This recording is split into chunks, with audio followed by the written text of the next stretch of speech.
X minus 18 minutes.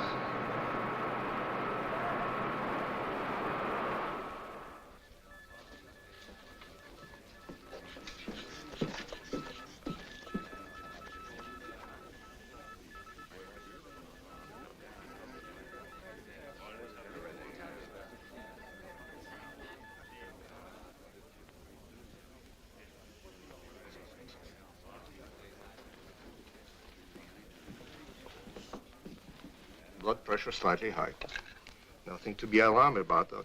Quite understandable under the circumstance. The weaker sex. The only one whose blood pressure is normal. X minus 17 minutes. We're due in the assembly hall in another minute. Shall we go? Good luck. Thank you, Doctor, and good night.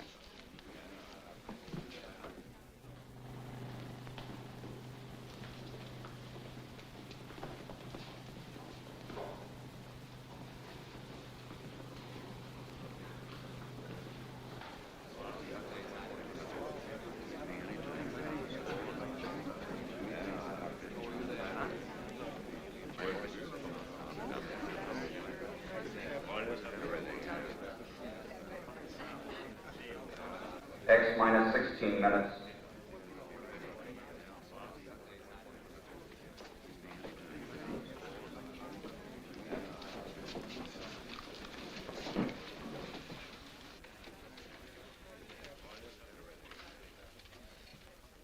Ladies and gentlemen, every news service and newspaper is represented here tonight. And for your cooperation in the past, when complete secrecy was vital, we are grateful. However, I must make something clear. Although ours is not strictly a military project, a great deal of our research and knowledge falls within security regulations. Therefore, I must insist that you reveal only such information as appears in the authorized press release, which will be handed to you later. I'm sure that we can all recall the wild tales of the flying discs, flying saucers, spaceships, and who knows what imaginative creations. The press is to be commended for discounting, in most instances, these premature rumors, and so helping to minimize public apprehension. Tonight, you are invited here to witness an important event. You are all familiar with our previous work in sending robot missiles into space. That phase is at an end. Tonight, we will launch the first manned spaceship, the RXM, Rocket Ship Expedition Moon. X minus 15 minutes. Forever, man has dreamed of visiting the nearest of heavenly bodies. Some for adventurous, fantastic reasons. Others, like ourselves, because they visualized a successful lunar expedition as the first step toward practical interplanetary travel. Today, there is even the possibility that an unassailable base could be established on the moon to control world peace.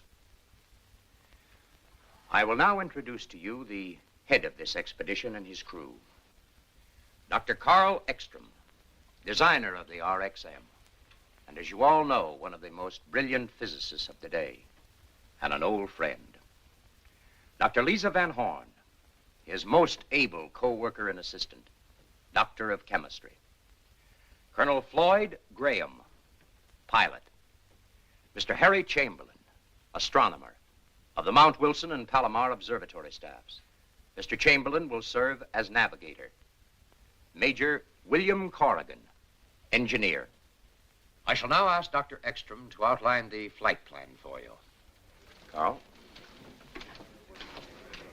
X minus 14 minutes.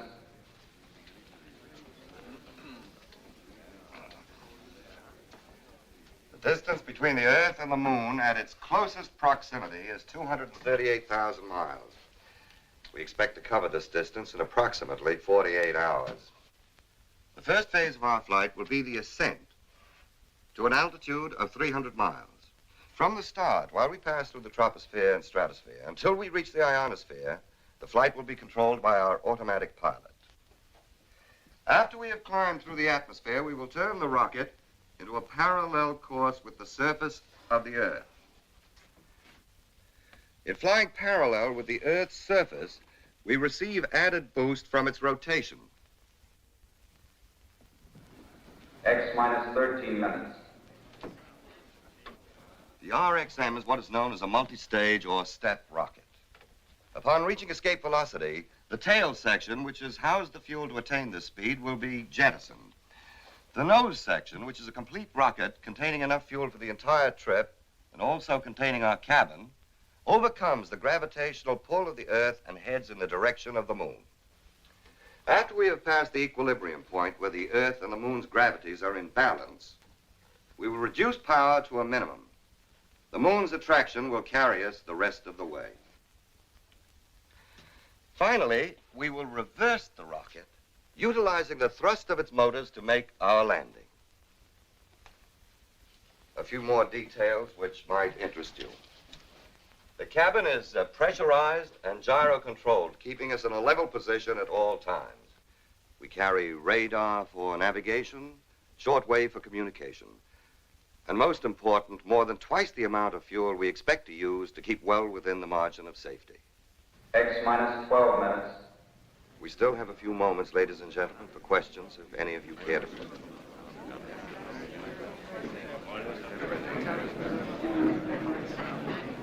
Mr. Chamberlain, how do you fit into the picture? Do you have any family? No, I've been living on mountaintops. I'm afraid it's too lonely for such opportunities. Have you ever done any flying? Only as a passenger. But you're the navigator. But you must realize that intersolar flight requires far more exact and precise navigation than any earthbound voyage. Mm-hmm. Of course, that's incidental. It is? Yes. You see, as an astronomer, I can appreciate the perfect observation conditions on a body without atmosphere, such as our moon. Do you realize that within 1 hour... I've got about 800 head grazing down there. I bought my ranch with the flight pay I saved up during the war. Mm-hmm. How does your wife feel about you going? Well, she's a Texan, too, and, well, she knows that when a Texas man makes up his mind to do something, that's it, period. Say, I wish you fellas could have seen her face, so when I walked in and told her, in the strictest confidence, of course, honey, I'm going to the moon. What did she say? Well, she looked at me for a second and then said, what for? They ain't got nothing there that we don't have more of right here in Texas. We've already made the trip 100 times. What? In the training room. Yeah, I've done more flying this last month than I've done in over 100 missions. And believe me, this is the hottest crew I've ever worked with, especially in the brains department. Yeah, very attractive, too. Yeah, I agree. But, and you can quote me on this, unless you look like a test tube or a chemical formula, you haven't got a chance. From the woman's angle, Dr. Van Horn, how does it feel making a trip like this alone with 4 men? To tell you the truth, I never thought much about it. Well, tell me, Doctor, is there any specific reason why one member of the crew should be a woman? I'd like to answer that, if I may. Certainly. The reason Miss Van Horn is making this trip is because of her pioneering research with monatomic hydrogen. It enabled her to develop the first rocket fuel, powerful and concentrated enough to make this flight possible. X minus 11 minutes. Ladies and gentlemen, we are pressed for time. You may view the takeoff from the observation bunker and return to this room immediately afterward. Everybody return here after the takeoff.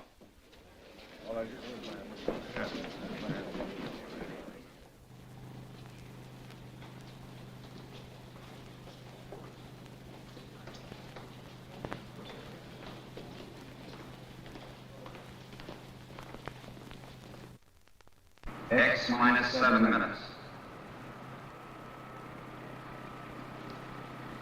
Gyro control and compass okay. Battery's all up, autopilot's okay, everything's in order. Let's go. I've checked these calculations many times. They're perfectly correct. Oh, yes, all commercial flights have been detoured 100 miles south. Thank you. Well, I can't think of anything we've overlooked. All we need now is a little luck. It doesn't seem real that the moment finally has arrived after all these years. Has been a long time. A long time for 2 men to work together. You remember when we started, what they called us? Young crackpots. Yes, and what are we now? Maybe just crackpots. The only regret I have is that I must stay behind. Your job is no less important, Robert. I know, but still... X minus 6 minutes. Carl, good luck. Good luck, everybody.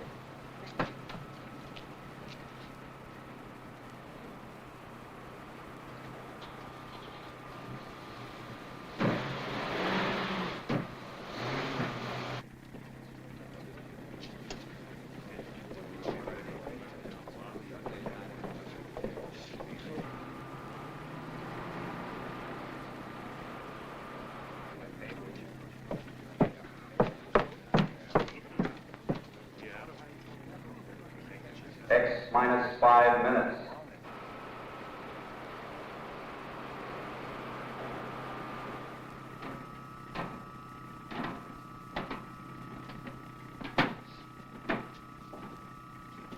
Better take one more look. We won't be as close as this to Mother Earth for some time.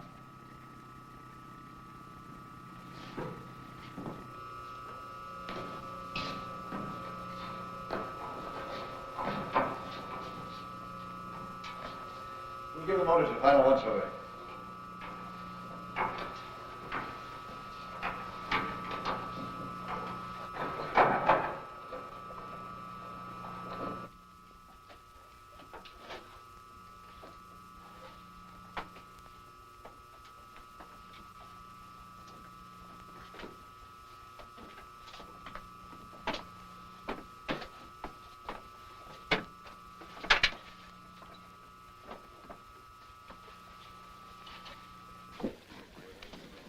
X minus 4 minutes. Motor room sealed. Everything in order.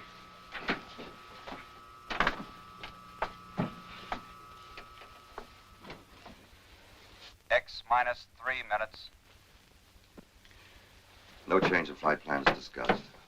First 7 minutes of flight, controlled by automatic pilot. Pilot's ready. 7 minutes, straight ascent. Straight ascent from starting point. Starting thrust using all tail assembly engines, 2,300 tons. Right. Fuel mixture? Hydrogen and oxygen plus A12. After 120 seconds, hydrogen and oxygen plus A14. After 340 seconds, hydrogen plus A16. After 560 seconds, A16. Right. Any questions? X minus 2 minutes. Good luck.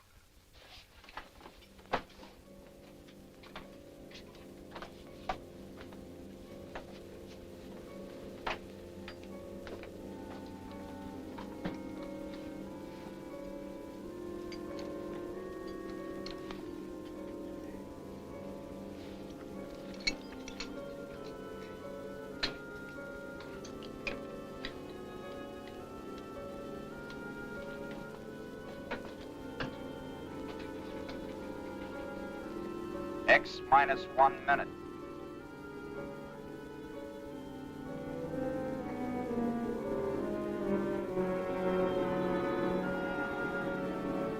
X minus 50 seconds. X minus 40 seconds. X minus 30 seconds. X minus 20 seconds. X minus 10 seconds. X minus 5 seconds. 4, 3, 2, 1, 0.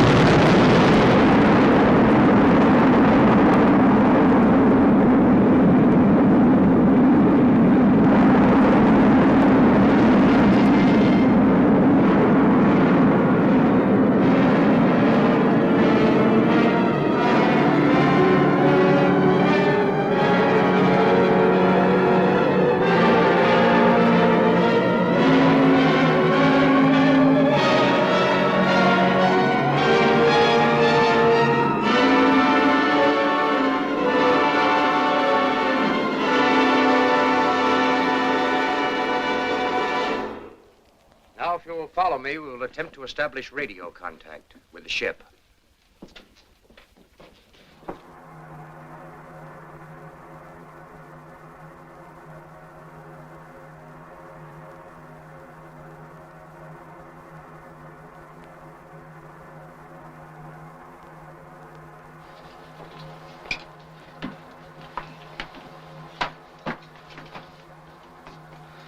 human body can withstand these accelerations. But it certainly was never meant to. I feel like I was just tossed off a spooky bronc. Are you all right, Doctor? Oh, yes, you can't hurt an old campaigner like me. How about you? You all right? Certainly. Radar and gyro compass in order. Automatic pilot okay. Fuel consumption? Normal. Air pressure? 15 pounds.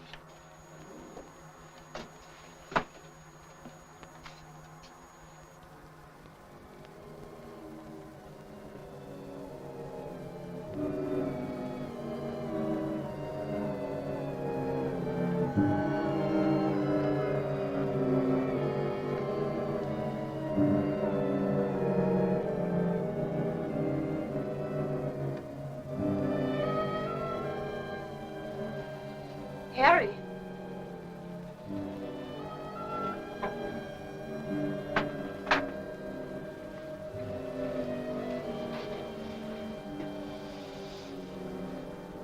It's a marvelous sight, isn't it?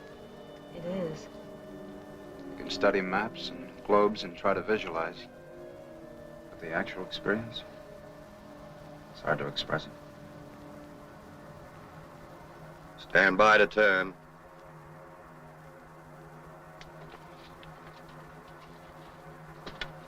Stand by. 4, 3, 2, turn.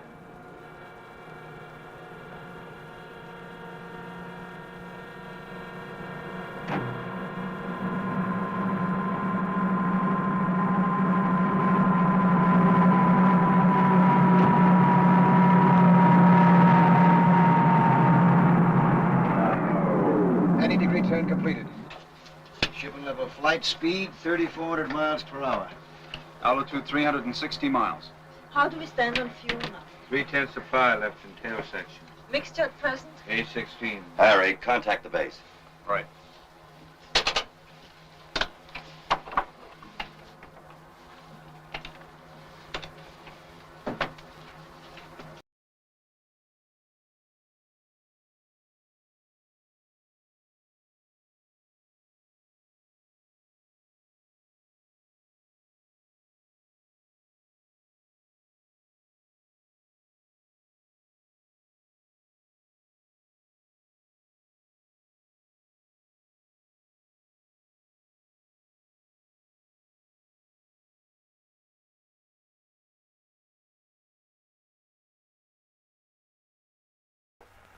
Over to you. We'll be standing by. 5,500 miles. Continue acceleration.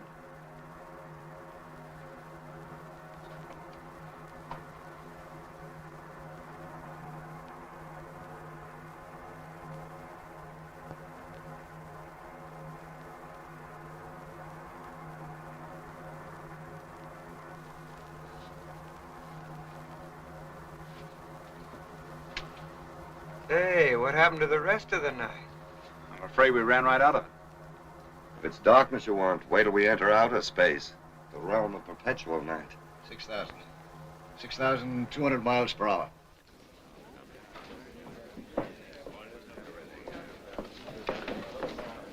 Radar is tracking them perfectly. I had contact with them 4 minutes ago. Altitude 1,600 miles, speed 21,000 miles per hour, constantly increasing. They are about to reach escape velocity. 22,000. Bill, check the pressurizing system and oxygen. Right. Boy, this kind of weather makes me feel right at home.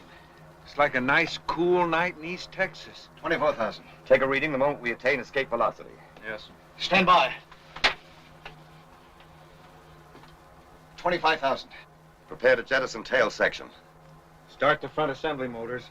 Only 40 seconds supply of fuel left. Hold on tight, everybody. You ready? Ready. Go. Reduce power.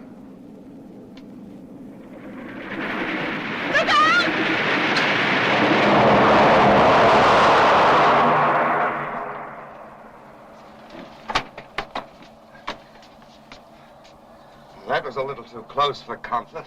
We might be in a vacuum, but I sure felt the wind of that one. Harry, contact the base again.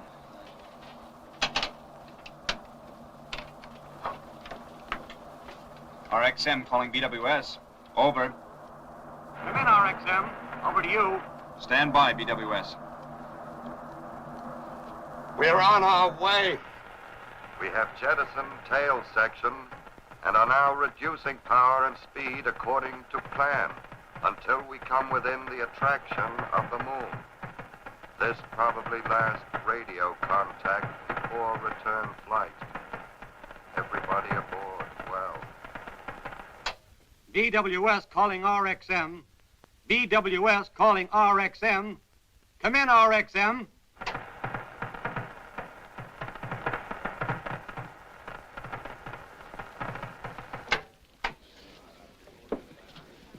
Ladies and gentlemen, we had hoped by having the entire press represented here tonight to eliminate any possible hearsay, rumor, or speculation from your reports.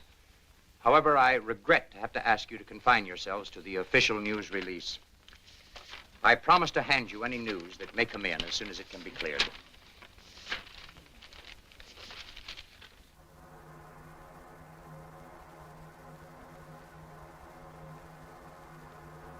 I don't think I like all this dark. Well, it might be all right for sleeping, but for a steady diet, I used to hate the daylight because I couldn't work. But up here in this eternal night, it's a different feeling. Fella can get used to anything, I guess, if he has to. And I remember when I was first assigned to jets, I said to the colonel, Colonel, I joined this man's Air Force to fly an airplane, but nobody's going to hitch me to no Roman candle. Now I'm sitting right inside of one. Boy, oh boy. Ain't she pretty?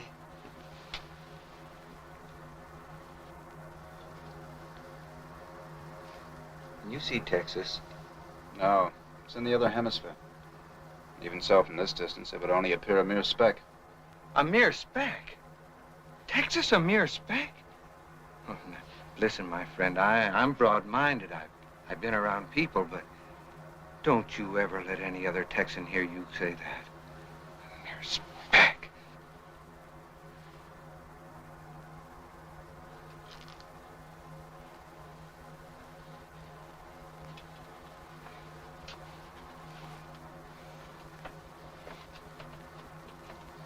It's the funniest sensation. I feel like I'm walking in a cloud, no effort at all. We're getting deeper and into planetary space. Gravity will soon be practically non-existent. Look, we got a stowaway aboard. Hey, whoa. I need you. Don't you think it's amusing? There's nothing funny about that. Simply the lack of gravity. Oh, of course, Dr. Van Horn. Better make sure our equipment's fastened down.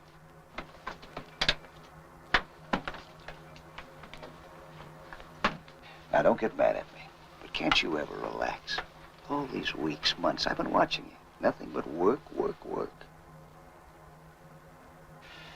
You know, I've been wondering, how does a girl like you get mixed up in a thing like this in the first place? I suppose you think that women should only cook and sew and bear children? Isn't that enough? There's such a thing as going overboard in the other direction, too, yeah. If you know what's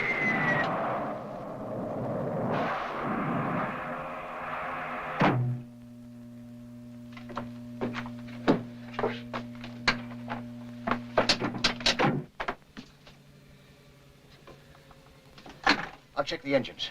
Bill, pressurize the motor room first.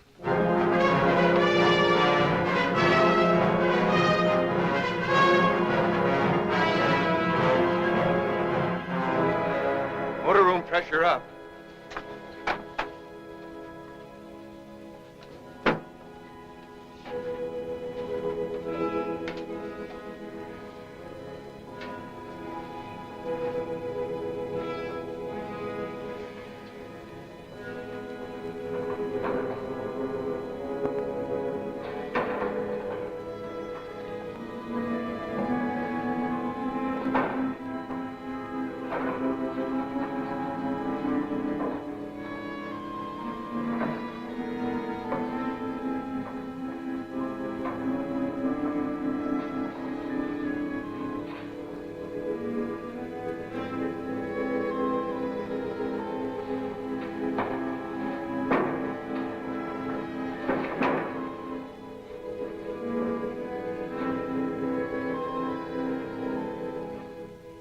still drifting.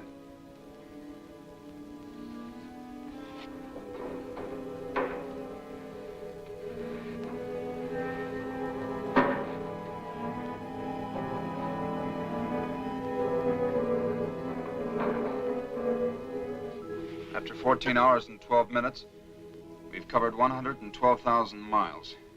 We'll come within the gravitational attraction of the moon. Well, that's not important right now. Without power, we're helplessly suspended in space. Even if we were already within the gravitational reach, we'd still be unable to make a landing. We need power to land. Checked and double-checked all connections. Primers, fuel injectors. Can't find a thing wrong. And it must be the fuel mixture.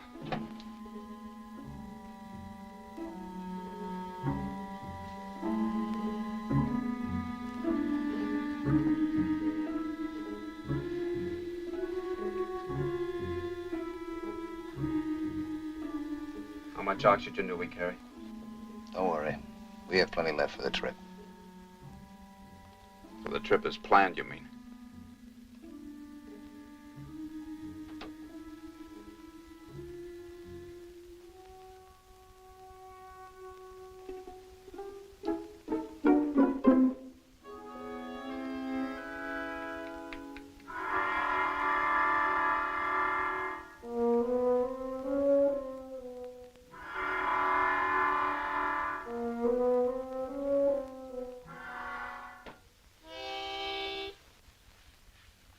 If you don't mind.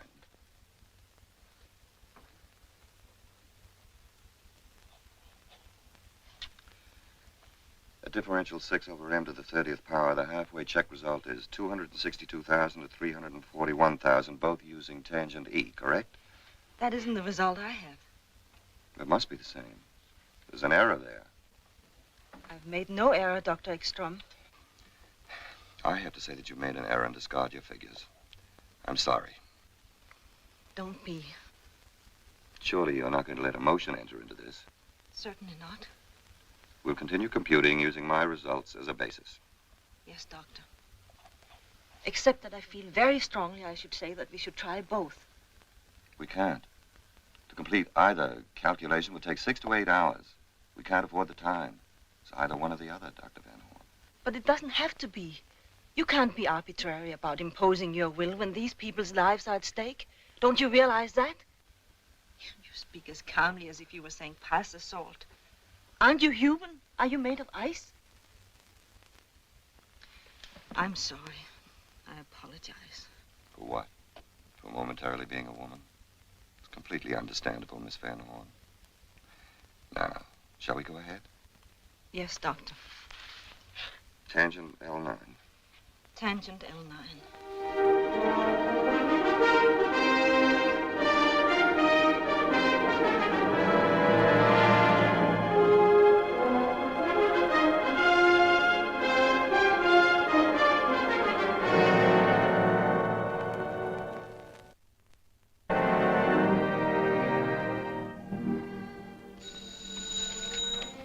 Hello?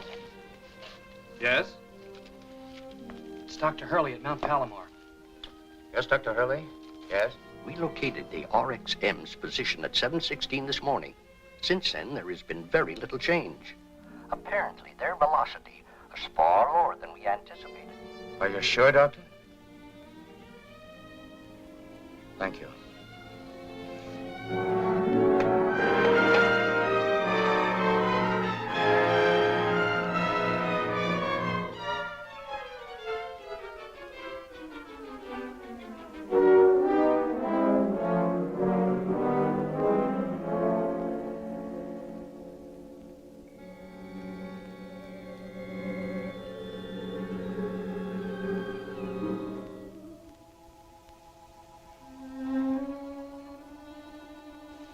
Wind that blows between the worlds. It cut him like a knife. What? Oh, nothing. It's a line from Kipling's Tomlinson. The poem about the chap, someone in our fix. He couldn't get into heaven or hell. Suspended in space. Would you do something for me, please? Sure. I need those 2 grafts under Dr. Ekstrom's arm. I'm tired and shaky. I might awaken him. I know the feeling. I wouldn't rob him of his sleep for anything. I knocked over a 10-foot Christmas tree once, all decorated, my cousin's house, just from trying to do something when I was too tired. It was about 1 o'clock in the morning. Kids woke up, came rushing in. First they thought I was Santa Claus lying there with a busted tinsel star on my nose. I spoiled everything. Yes.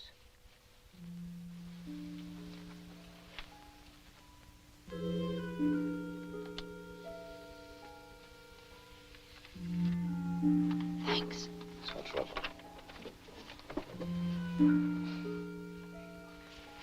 Why don't you take a minute off from that? You're worn out. I can't. You'll think clearer if you do.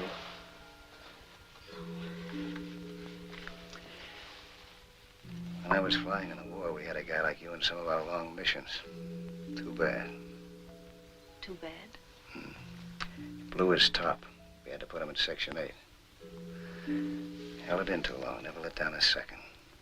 You're right. I'm not even thinking straight anymore. Numbers buzz in my head like wasps. I ought to think of something different. How about that? Something no human being ever saw before.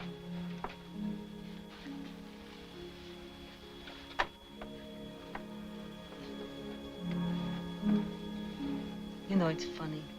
One never thinks of the Earth that way. As a dying planet with nothing to give out but reflected light. A mere moon. Don't speak so disrespectfully of the moon. Mere moon. I've done some of my best work by moonlight. Found its light very effective. For navigation? For any purpose. Don't underrate it. Moonlight's potent. You're speaking of its effect on men and women? On women. I don't need this stuff myself. Oh, you're immune. No? Just don't need it. But did you ever park in an open convertible on the cliffs overlooking the Pacific on a warm summer night when a big moon hung up there like a lantern? The blue light from it walking across the water. Radio playing a nice tune. Waves whooshing on the beach. No, perhaps unfortunately, I never had the time nor the thought to do anything much beyond my profession. Now, don't tell me that you never looked at that old moon except for astronomical reasons. You're right. I have. In Rome once, and in Switzerland, at Lake Lugano. What a nice stroll. Stroll? Yes. Yes, we walked slowly around the edge of the lake for 2 hours. And never stopped? No. Well, everybody to his own taste. It was lovely there. The water black like cold coffee. The moonlight like flecks of ice cream floating on it. The music from the hotel ballroom. Oh, but that was so long ago. Another world. Fine scientist I am. What? Daydreaming. It's good for you once in a while. I suppose it is, but not now. I still say it. Say what? That moonlight's effective stuff. You're quite right.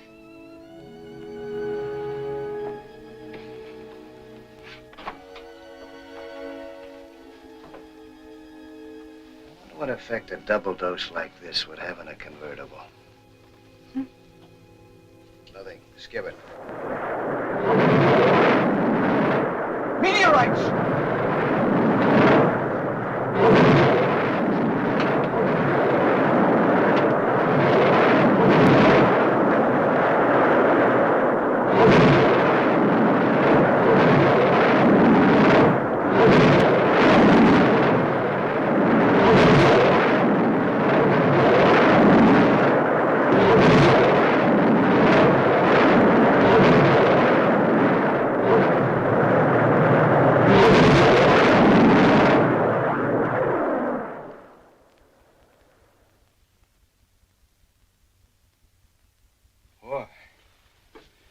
I've been through some pretty heavy flak in my day, but that's the worst I've ever had thrown at me. Heavenly flak. Say, maybe somebody don't want us to get where we aim to get.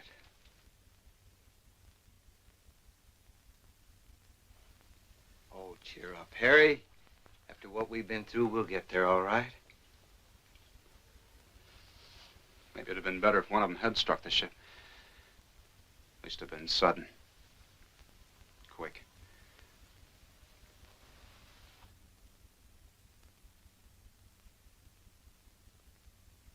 Now, your computation? We have to add 12% O3 to A16. Right. 12% O3 to A16. This means we'll have to rearrange some of the fuel tanks and all the connections. I will replace these H tanks with these. Well, the motor room's pressurized. Think you can manage a half-ton tank? Oh, sure.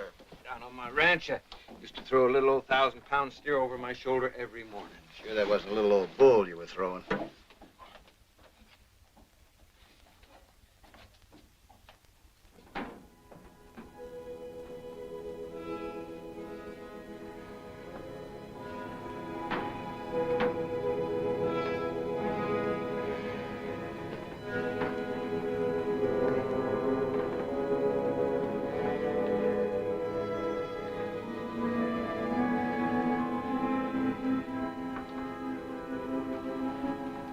All right, Sampson, let's see you do your stuff. Think I was kidding, huh? You'll never prove it to me here.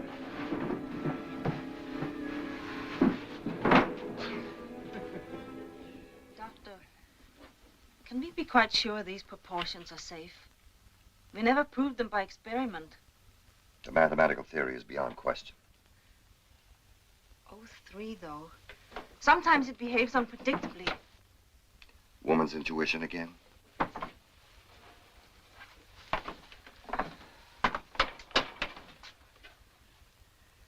O3 to A16.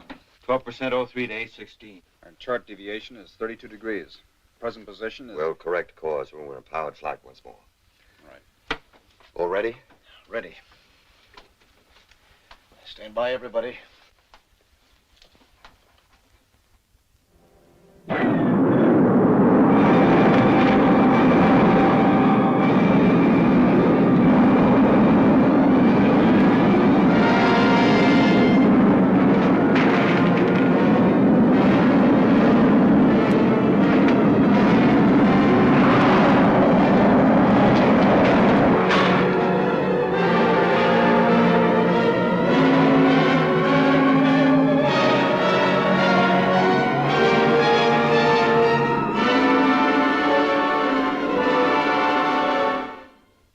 Repeat that again, Dr. Hurley.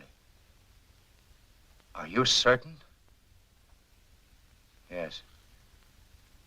Yes, I see. Thank you.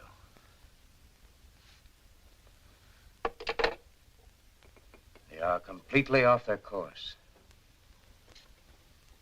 Moving with incredible velocity. Out into limitless space. I can't understand it.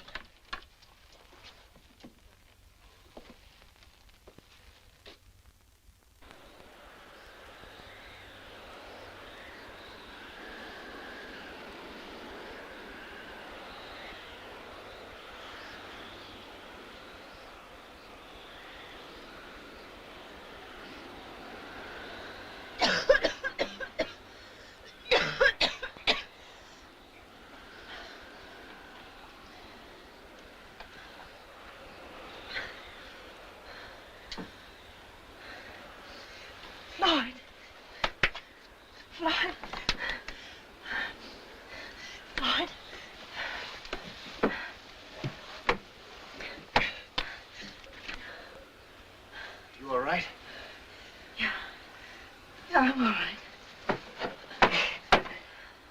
Harry. We're not getting enough oxygen.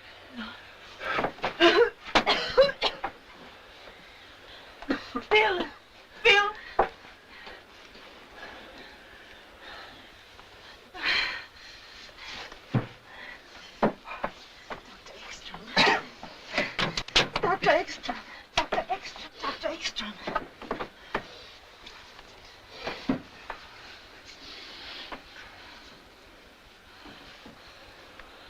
How long has it been since... I'm afraid we'll never know. How are the others? I think everybody's going to be all right. It must have been days. Fortunately, the engines were turned off. When? I must have turned the levers off when I blacked out. But at what speed?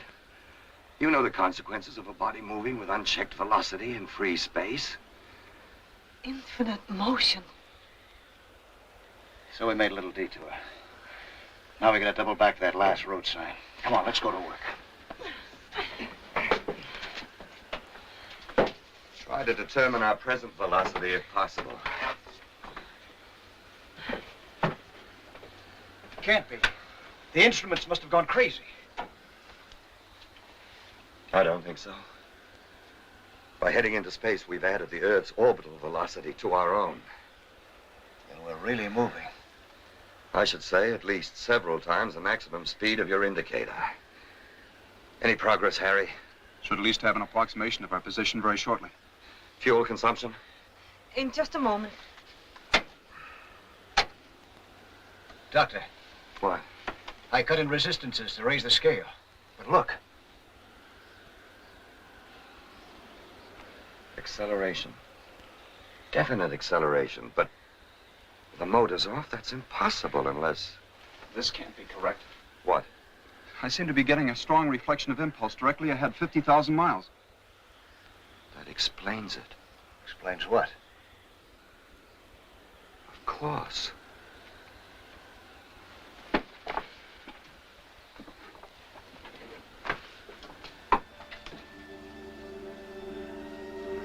Unbelievable. It couldn't be mere chance.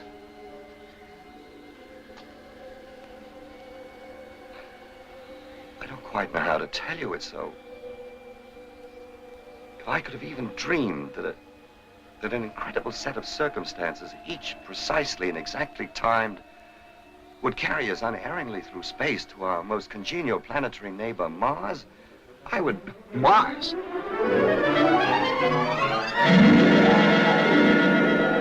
It's utterly unbelievable. No doubt whatsoever. Unmistakable. Mars? What do you know? What does it mean, Doctor? It means there are times when a mere scientist has gone as far as he can. When he must pause and observe respectfully while something infinitely greater assumes control. I believe this is one of those times. We shall go on, of course. Our overall fuel consumption was 42%. a Martian landing. Approaching a planet with atmosphere is far easier than the lunar maneuver. Certainly we shall go on. We should be betraying an unprecedented opportunity to do otherwise. And I'd suggest there's a couple of little things we might do. This ship isn't going to land itself, you know. Mars. I'll be darned. We must first compute the correct thrust and fuel mixture to comply with anticipated conditions.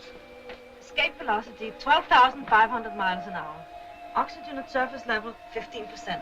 Prepare to change to parallel course at distance 1,500 miles. Right. I've located them. Located what? The Earth and Moon. Well, where are they? Here, take a look.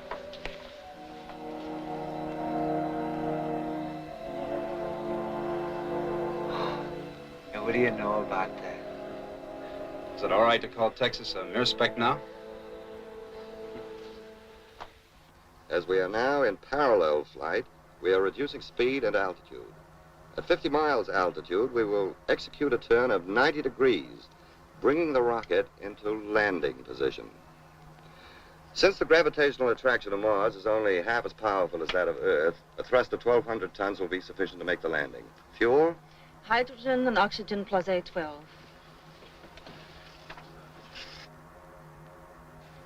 Altitude 70 miles. 65.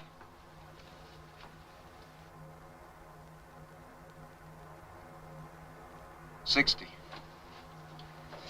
55 miles. Stand by to turn. 50. Turn.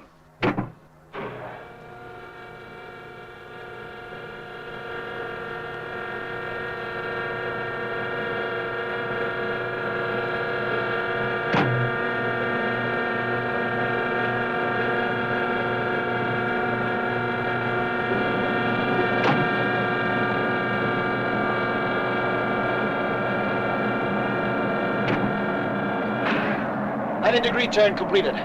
Reduce power.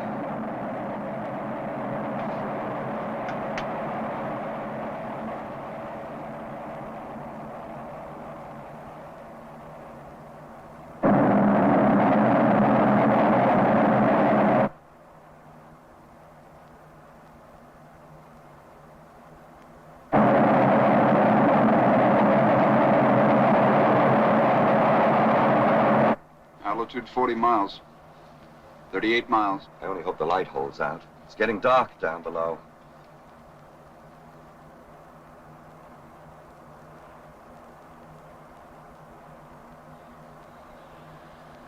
Prepare to increase thrust at altitude 15 miles.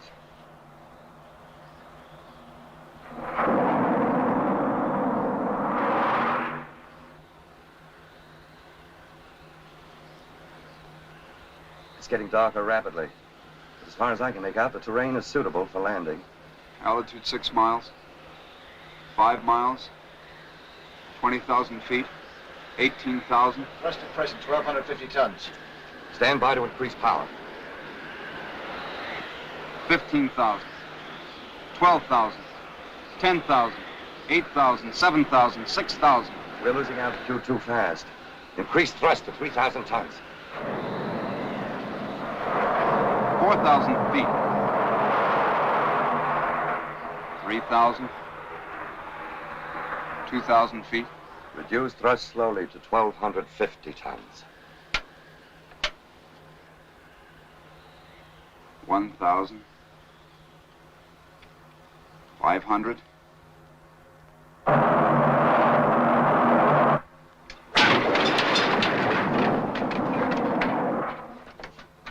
Save the engines. Nice work, Floyd.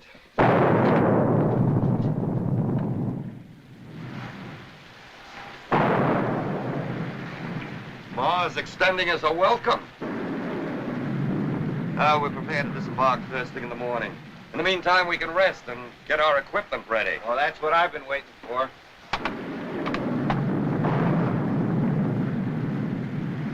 Yeah, I've been itching to get into one of these things.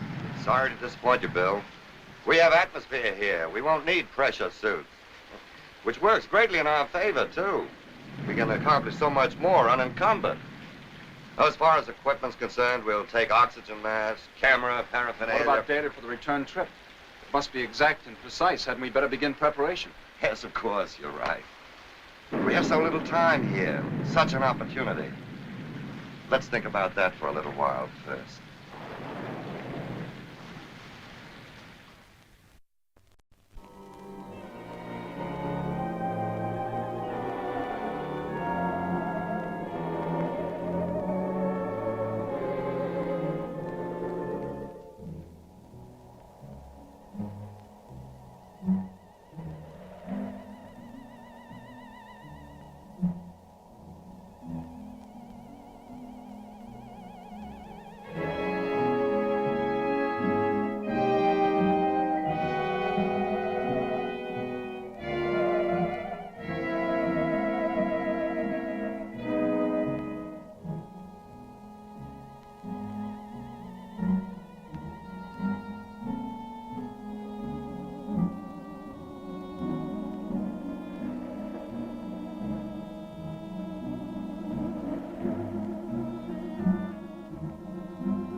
civilizations ahead. Notice the abundant coloration? Green, orange, yellow, black. A sign of tremendous mineralization. Manganese, copper, nickel, pitchblende. Immense deposits of pitchblende. You figure on staking out a claim here? Just making sure we can find our way back.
All we've seen so far is rock and sand, sand and rocks.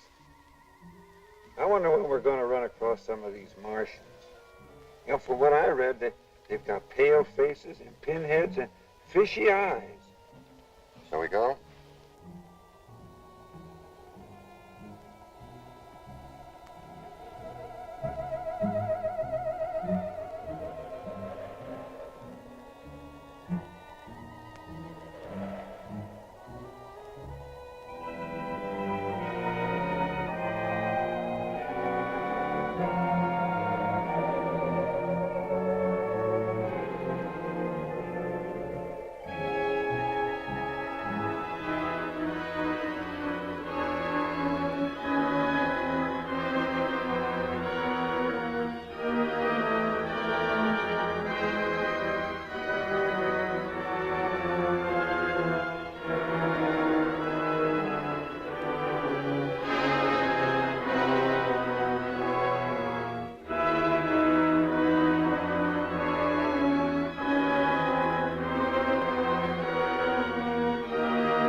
The mind that conceived this must have been of a high order of intelligence, at least the equal of Earth, perhaps considerably above ours. To think that a complex, organized society existed here once.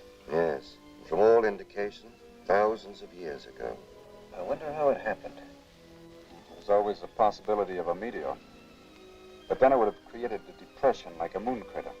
No, this wasn't caused by a meteor. This is definitely blast effect coupled with intense heat. There's a strong field of radiation over there.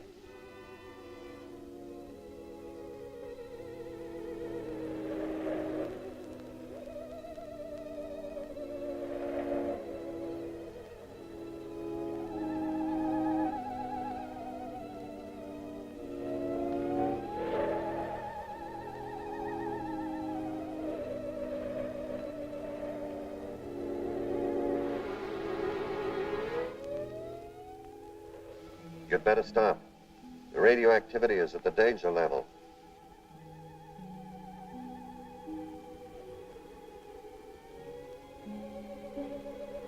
Ironic, isn't it? The mind of man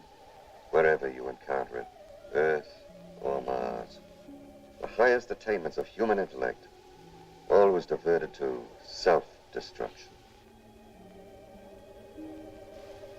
Perhaps the entire surface of the planet is one vast ruin, like this. Don't you think we ought to start back for the ship? I agree to that.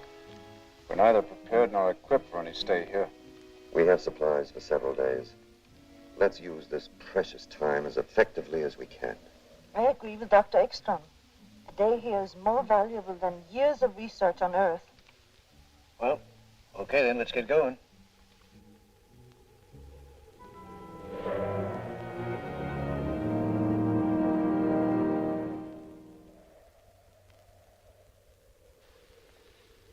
What a lesson here for our world. One blast, thousands of years of civilization wiped out. Could there have been any survivors? I should hate to think so.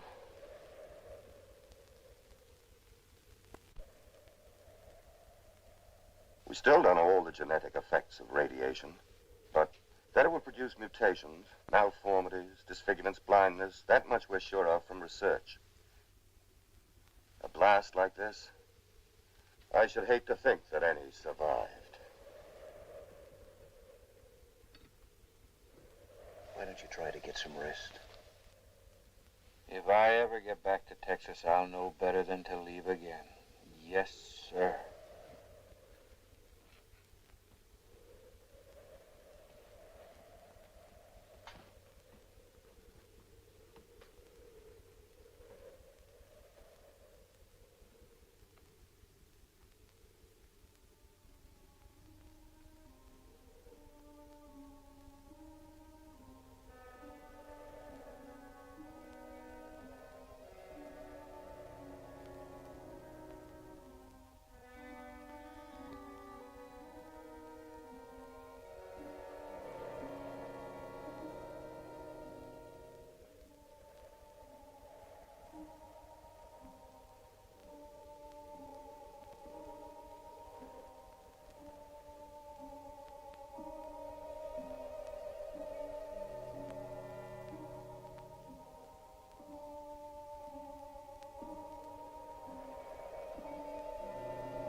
Bill.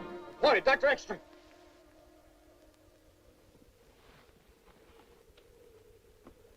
There were men out there. Look, you gotta believe me. It wasn't a nightmare. I haven't slept at all. I tell you, I saw them. Where?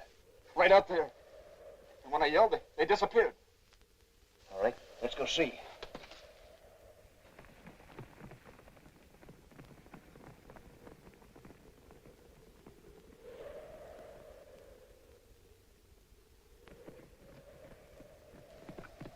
Right here. And when they heard me, they disappeared in there. Dr. Ekstrom, look at these footprints. It don't take a Navajo to figure out what caused these. It's hard to believe, but Now maybe you'll agree to return to the ship. we can't stop now. We must follow, find out what kind of creatures they are. It's tremendously important. We don't know how many there are. And suppose they're hostile with one rifle and a pistol. We won't have a prayer. That's the chance we have to take. You wait here. I'm going ahead. This kind of thing's just my meat. Mind if I come along? Thank you, Bill. I'm with you, Doctor. No, Floyd, you three stay. But I'll have to make that in order.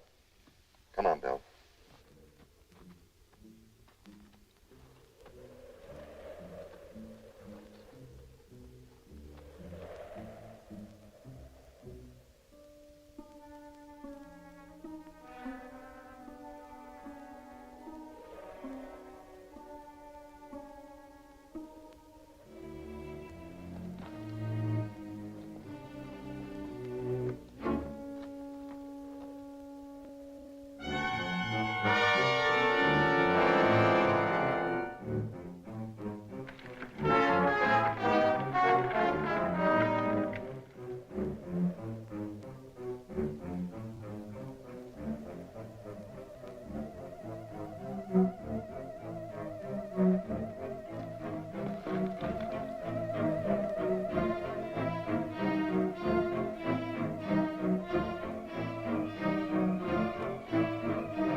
do I.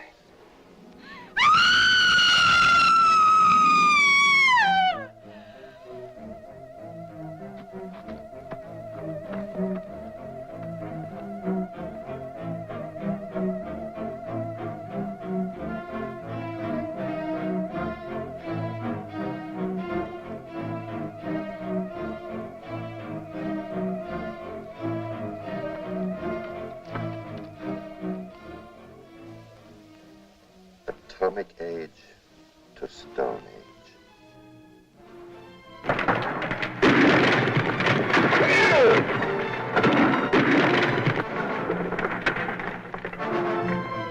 Bill!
Dr. Ekstrom.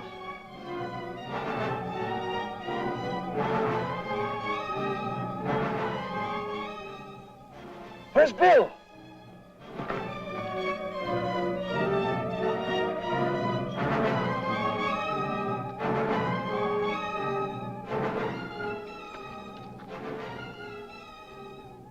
Murdering savages.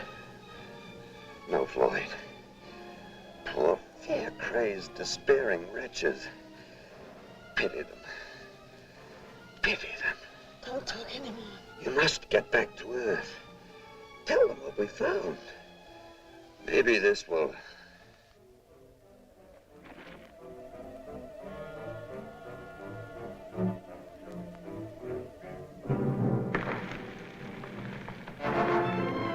Look out.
I wish Harry were able to help. It's impossible to get a precise result without radar. You've done a wonderful job. We should have fuel enough for a landing. When will we feel the Earth's gravity? As soon as there's an increase in speed. According to elapsed time and velocity chart, almost any minute now. But without a check from Harry, it's... I know we're in a tight spot, but we'll manage somehow.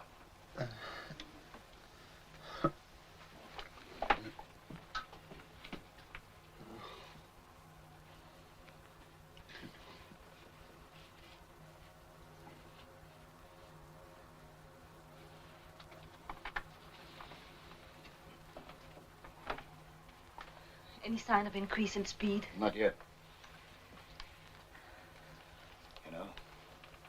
pretty swell girl, Lisa. Girl? I'm not Dr. Van Horn anymore? No, just Lisa. Doing her job. No, I don't see her that way at all. I see a woman sweet, gentle, and beautiful. I'm not the same, Somehow, no. but I am, you know. The same, I mean. Well, maybe I've changed then, but I feel that I've never known you before. Will you, do something for me, please? Sure, what? Say my name the way you did a moment ago. Lisa. RXM calling VWS. RXM calling VWS. Come in, VWS. Over. Come in, VWS. I can't contact them. They won't answer. They won't ever answer. Of course they will. Speed's increasing. We're gonna make it. Shut off the fuel.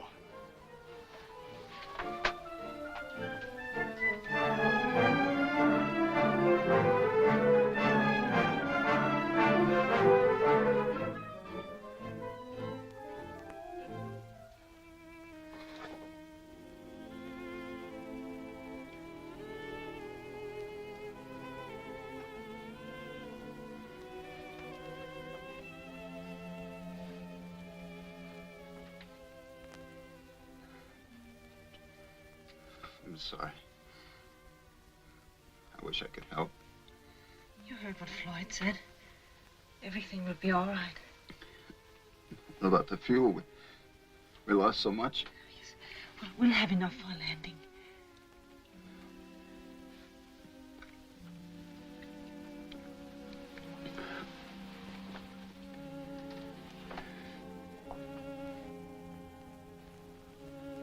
How are we doing? Not so good. Well, what's the matter? Everything's worked out so far, right in the nose. We haven't got enough fuel for a landing. Not even for an approach. But the motors were functioning perfectly before I shut them off. And 1/10 capacity. I'm sorry, it's all my fault. Maybe it's only the instruments.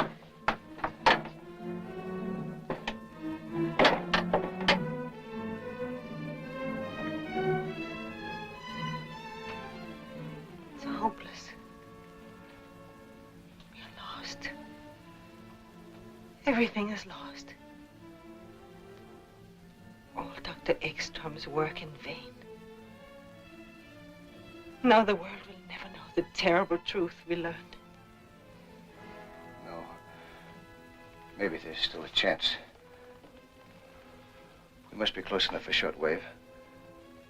Try to contact the base. If we only could.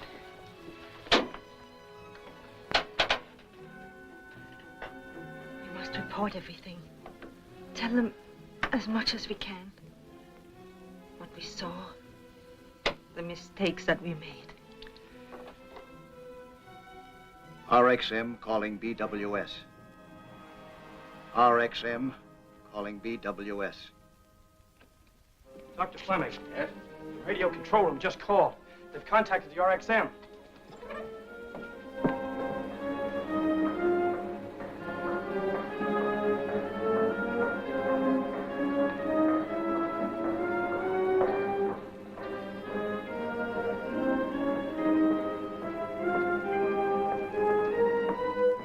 There's too much interference. You better use these, Doctor.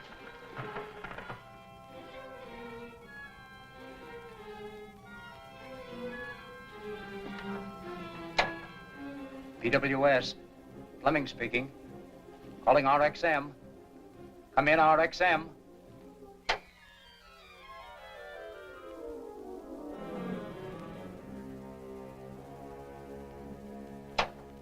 Repeat that again, please, Dr. Van Horn.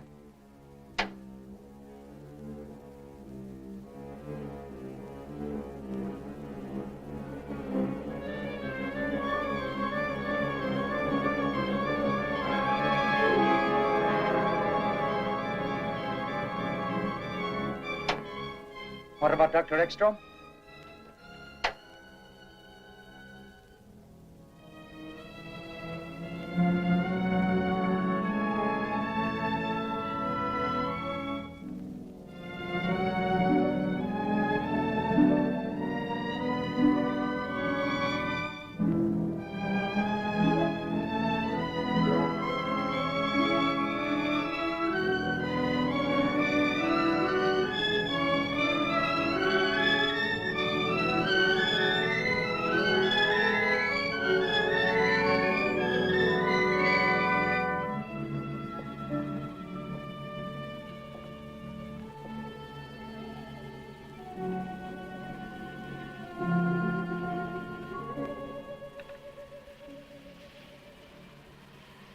Now at least they know.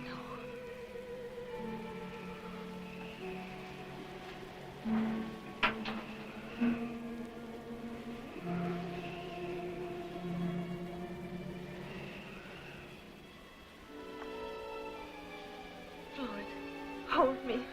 Hold me tight. I wish I knew some words that would help. I'm sorry that we haven't had any time, that we didn't meet or know each other the way we do now sooner. Time isn't so important. Oh, yes, it is. Don't. We can say that time is behind us, that we've had years together. Yes. I can tell you about 1,000 wonderful hours we've spent together, because I feel we would have, inevitably. And there's not that much difference between the future and the past. Not if you feel this way about it, no.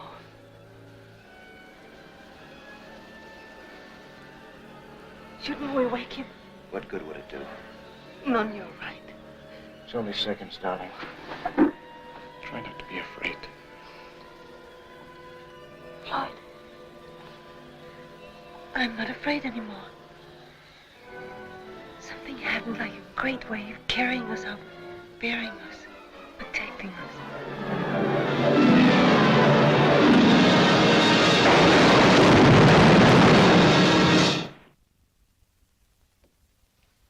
Dr. Fleming? Yes? The men from the news syndicates are still waiting. All right, let them come in.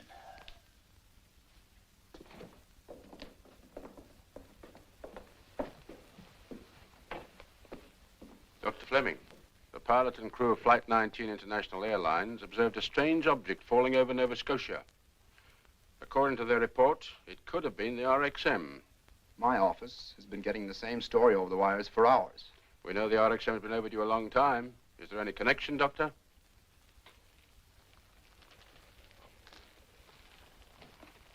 As yet, there has been no confirmation, but yes, I believe there is a connection. Then they all perished in the crash.